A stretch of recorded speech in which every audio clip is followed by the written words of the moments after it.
We know, Cap Mark, I couldn't believe it when they announced the quarterly loss that they sustained. $1.62 billion quarterly loss. I mean, they're seeking Chapter 11 protection, but my gosh, $1.62 billion loss. That's awesome. Well, the government will come in. They'll print more money via the Fed, and they're going to do the same thing in real estate.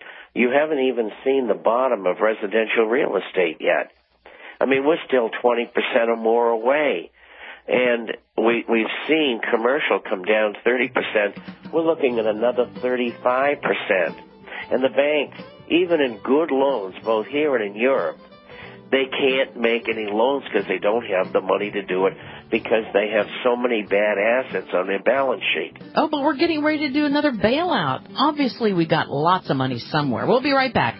4-minute break. Bob Chapman. Stay tuned to the Power Hour. Welcome back to the Power Hour, ladies and gentlemen. Thank you for joining us. And we do thank Bob Chapman for joining us. Bob Chapman is probably one of the most respected people when it comes to the financial business because he's been there on Wall Street for many, many years, and now he shares that information with us with the International Forecaster newsletter. If you want to know what's going to happen in advance, I'm not saying he predicts, I'm saying he knows his business. Get a copy of the International Forecaster newsletter by calling 877-479-8178, 877-479-8178. Bob, we're talking about the mess in the financial industry right now. Even the FDIC announced that they are really hurting. I mean, they made a public statement this weekend. Which tells you people are working, they're scrambling during the weekends, but they announced that they're in trouble and they're going to have to go to the Treasury to get some money. The FDIC is in worse shape than anybody knows, I believe personally, and I think we're going to see probably, I mean, would you agree that within the next few months we're going to see a major challenge to the FDIC that they're not going to be able to respond to? Yes. And I think that will be headed off ahead of time. The government knows the state that they're in. They're broke. And so isn't the Pension Guarantee Fund, which guarantees the pensions of companies that pay into the Pension Guarantee Fund. It doesn't include all pensions, just those who are paying in. And, of course, GM and others that have had these terrible problems and all of the suppliers, they're all included. And so they're broke as well. What do they need? They probably need about, just for starters, $500 billion. The FDIC will draw $100 billion of a standing line of credit that they have for $500 billion. They'll use probably $500 billion by the end of the coming year. And the numbers work like this. If 3,200 banks go under, the federal government will have to come up with $23.4 trillion to insure the insurable funds that are in the banks. That's unbelievable. There's no way they can do that.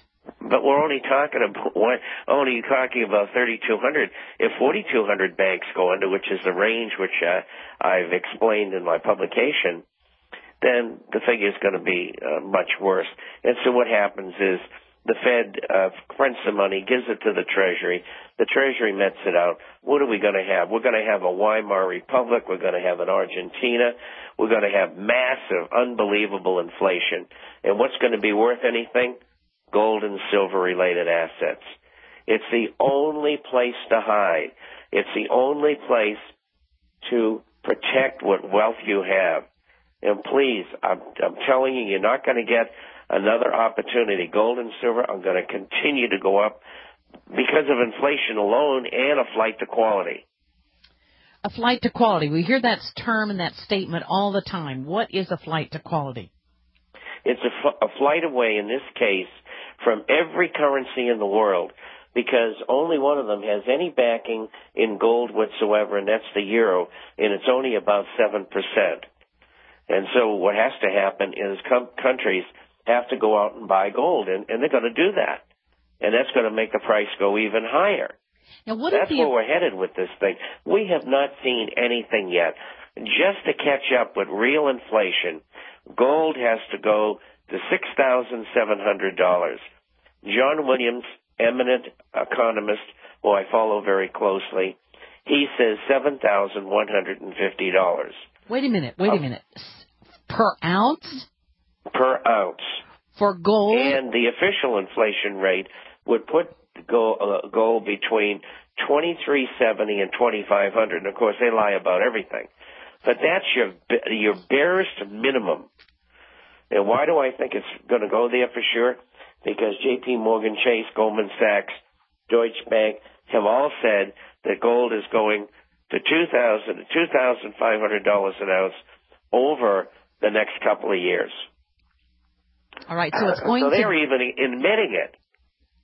Well, it's going to double. We can pretty well accept doubling, but my gosh, $7,000 an ounce it's over what? It's going to be incredible. People will not believe it. I mean, you'll be able to go out when the dust settles 7 or 8 years from now and buy an apartment building with one gold coin. Whoa. This is what it's going to lead to. Whoa, ladies and gentlemen, take advantage of getting it now. We're going to be right back after this 3-minute break. We'll take your phone calls, 800-259-9231, 800-259-9231 at the Power Hour. This is Joyce and Josh and Bob Chapman. Stay tuned. Now we're going to go back to our guest, Bob Chapman, who is the editor of the newsletter, the internationalforecaster.com. And I'm going to go to your phone calls. So let's go to, well, before I go to George in Indiana, anything that you'd like to say in relation to what Ted Anderson just said, Bob?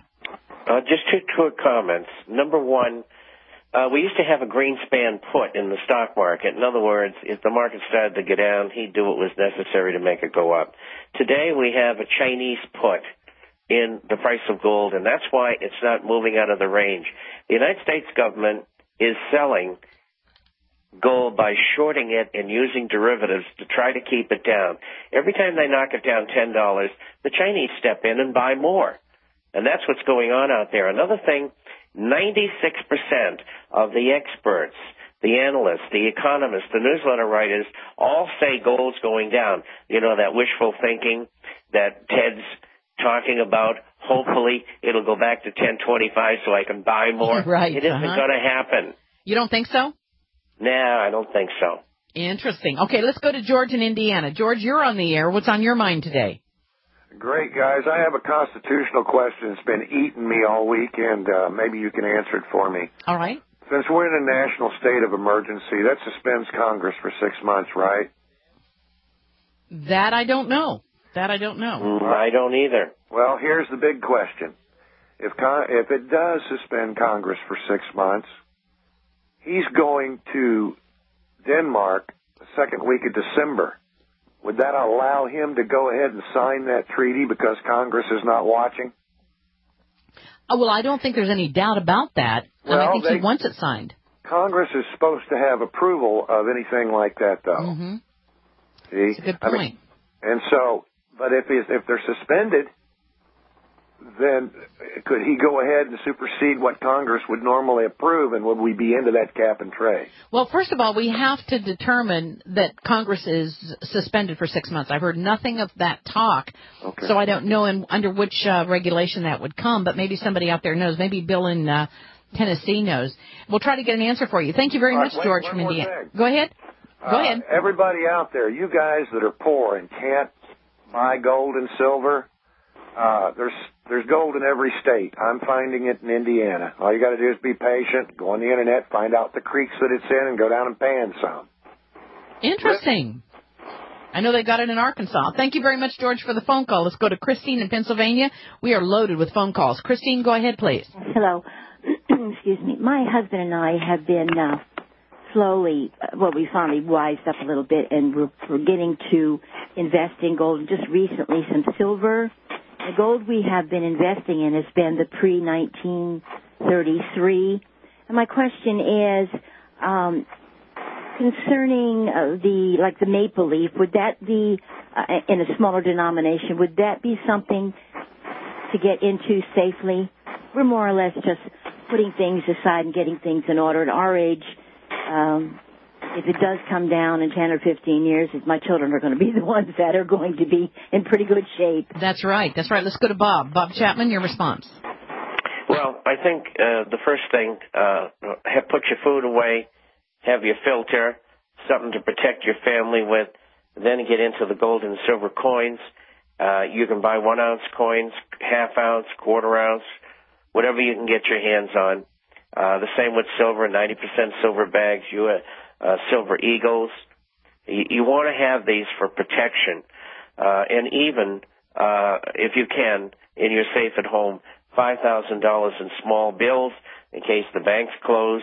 Get your money out of banks, no CDs, no cash value life insurance policies, no annuities, because they're going to go down in value if the stock market goes down.